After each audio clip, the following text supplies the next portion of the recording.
Est-ce que tu manques de temps pour avancer ton projet? J'ai pas le temps. Oh là là là là là. Ça tombe bien parce qu'aujourd'hui, je te donne 5 trucs pour avancer ton projet en trouvant du temps. Je m'appelle Raphaël Desmiensan, fondatrice de la Miensan Academy, experte en gestion de projet et créativité, et j'aide les créatifs à facilement gérer leurs projets et les gestionnaires à optimiser leur créativité. Reste avec moi, ça commence maintenant.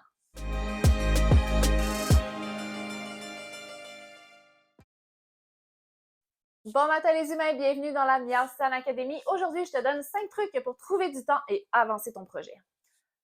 Donc, je commence tout de suite, sans attendre, parce que je sais que ton temps est précieux. Le premier truc, bloquer du temps à l'horaire. Donc, se bloquer du temps, parce que si on veut avancer notre projet, il faut avoir le temps de le faire. Si tu bloques ton temps, tu t'assures de respecter ce bloc horaire-là.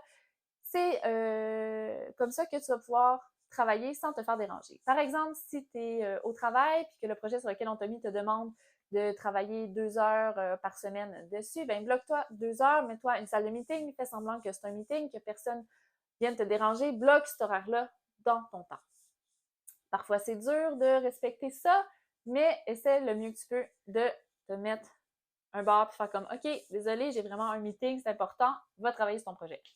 Vraiment important, bloquer du temps, je trouve que c'est un très bon truc, ça fonctionne pour moi. Quand je respecte la plupart du temps. Des fois, c'est dur, comme je vous dis, de respecter, mais des fois, il y a des imprévus, puis tout ça, c'est normal. Mais si c'est déjà bloqué à ton horaire, il y a plus de chances que tu prennes ce temps-là pour travailler sur ton projet.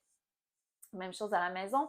Si tu prévois, par exemple, que le samedi matin, tu veux travailler sur ton projet, ben bloque-toi ça le samedi matin. C'est sûr qu'on a plein d'autres choses dans la vie, mais si au moins tu sais que le samedi matin, quand tu te réveilles de 8 heures, tu te fais un café, de 8 heures à 10 heures, tu travailles sur ton projet, c'est ça, tu t'enfermes dans ton bureau, c'est ton conjoint, ta conjointe, un ami qui prend soin des enfants, qui s'occupe du reste. Toi, tu as vraiment bloqué ces 2 heures-là pour ton projet, c'est ton moment de projet. On se bloque du temps et on essaie de le respecter le plus possible. Comme je dis, les imprévus, ça l'arrive, frappez-vous pas sous les doigts, c'est normal, mais au moins, on sait que ces temps-là sont réservés au projet. Truc numéro 2, travailler dans les temps perdus. Qui ne va pas aux toilettes sans son téléphone de nos jours? Si tu peux avancer ton projet sur ton téléphone ou sur ton ordinateur, quand tu vas aux toilettes, c'est un beau moment de l'utiliser. Utilise ce temps-là pour avancer ton projet ou faire ta recherche, peu importe ce que tu as à faire pour ton projet. Si ça se fait sur ton téléphone, go for it, c'est du temps perdu. Si par exemple, tu as besoin de lire un document, tu peux toujours le faire dans les transports en commun ou en te déplaçant ou dans du temps d'attente. Par exemple, si tu vas bruncher avec des amis puis tu sais qu'ils vont être en retard, amène ton laptop, travaille un peu avant qu'ils arrivent. C'est du temps perdu. On peut avancer des choses dans ces petits moments-là. C'est niaiseux, mais des petits 15 minutes ici et là, ça peut être utile. Par contre, c'est sûr que là, il y a des projets qui ne sont pas nécessairement sur un ordinateur ou sur un téléphone. C'est correct, ça prend des outils spéciaux. Mais c'est ce qui m'amène à mon troisième point. Donc, point numéro 3. Sois toujours en mode ready. Là, ça, c'est un peu tannant parce que ça peut faire en sorte que tu vas te laisser traîner, mais au moins, tu es toujours prêt. Ça, c'est une de mes faiblesses, de toujours attendre le bon moment pour avancer mon projet. Ah, ben là, mon ordi n'est pas ouvert, ça va être long. Ah, ben là, j'ai pas tout ça, faut que je m'installe, que j'ouvre mes cahiers ou que je fasse ça, que je sorte ma peinture. Ah, puis là, ça va prendre du temps. Puis là, j'ai besoin de 3 heures pour m'installer. Puis là, ça va me prendre 4 heures pour faire mon projet. Puis là, tu as l'impression que c'est une montagne. Puis finalement, tu fais beaucoup plus de procrastination que de travail. Fait que pour trouver du temps, ben, sois toujours en mode ready. Si tu as une présentation PowerPoint à faire, ben, qu'elle soit ouverte sur ton desktop, comme ça, tu as 2 secondes entre deux meetings. Ouvre ta présentation, travaille dessus, OK, ça repart, on recommence, tu as remis au moins 5 secondes. Fait que tu travailles dans tes temps perdus, puis en plus, tu es ready pour y travailler n'importe quand.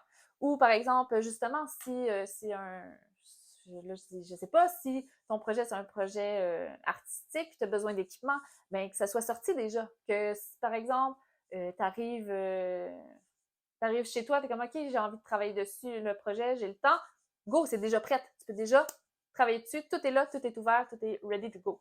Donc, si tes choses sont déjà prêtes à travailler, c'est beaucoup plus facile d'embarquer puis de dire OK, je mets 1 heure, go, que de dire ah ben là, ça va me prendre 1 heure de préparation, 1 heure de ci, 1 heure de ça. C'est déjà prêt à utiliser, prêt à l'action. Point numéro 4. Et une date butoir. C'est très motivant de savoir pour les gens, de savoir qu'on a une date butoir, parce que pour les gens, si vous êtes un peu comme moi, j'attends souvent à la dernière minute pour passer à l'action. Je suis un peu je travaille sous pression. Donc, si j'ai une date butoir, eh bien, je sais que je vais devoir le faire pour cette date-là. Et là, je ne dis pas la date butoir de la fin de votre projet, mais au moins une date butoir pour l'étape que vous vous êtes donnée. Là, ça va aussi en planification. Donc, ça aussi, c'est à voir dans votre plan d'action quand vous avez planifié votre projet. Truc numéro 5, avoir un équilibre. Et là, quand vous faites votre planification, c'est super important d'avoir un équilibre parce que parfois, justement, moi, je suis du genre à faire toute dernière minute ou à tout faire d'avance. Puis là, on se ramasse qu'on a travaillé pendant 60 heures intensives sur notre projet avant de la remise ou qu'on n'a pas travaillé, on a travaillé un petit peu chaque jour, mais pas assez pour avancer le projet. Puis à la fin, on arrive et ah, ben finalement, j'ai pas eu le temps de le faire parce que tu n'as pas assez travaillé. Donc, c'est important d'avoir un bon équilibre dans notre planification de temps. Et donc, si on veut vraiment trouver du temps, ben, en planifiant bien notre temps, sachant exactement chaque tâche va prendre combien de temps ou combien de temps je vais travailler sur mon projet, c'est comme ça qu'on va avoir un bon équilibre dans notre temps, qu'on va réussir à trouver du temps pour notre projet. Trouver un équilibre, c'est de vraiment étaler son temps logiquement, intelligemment sur la durée du projet pour pouvoir avoir le temps de faire tout ce qu'on veut. Parce que ça se peut aussi que tu t'aies donné une date limite, une date butoir qui n'est pas réaliste. Ça se peut ça aussi que tu l'aies mis trop tôt puis que là, tu es obligé de faire des heures de fou pour réussir à atteindre ton projet que finalement, peut-être que ça t'aurait pris 4 mois à faire. Hein? Ça, on le voit souvent dans le monde de la construction à Montréal.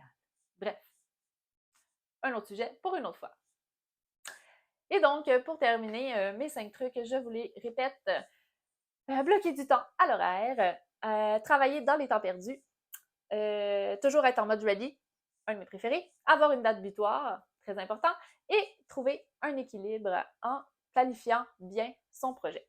Donc voilà, j'espère que ça t'aura plu, que ça t'aura aidé, que tu as trouvé ces petits trucs utiles, que tu vas les appliquer. Laisse-moi savoir si tu as envie d'en appliquer un ou d'en utiliser un. Je serais curieuse de connaître qu'est-ce que tu en penses. Je m'appelle Raphaël Desmiassan et j'espère te voir dans la Miassan Academy. N'hésite pas à partager ou à t'abonner en me suivant sur Facebook, Instagram et YouTube. Bye!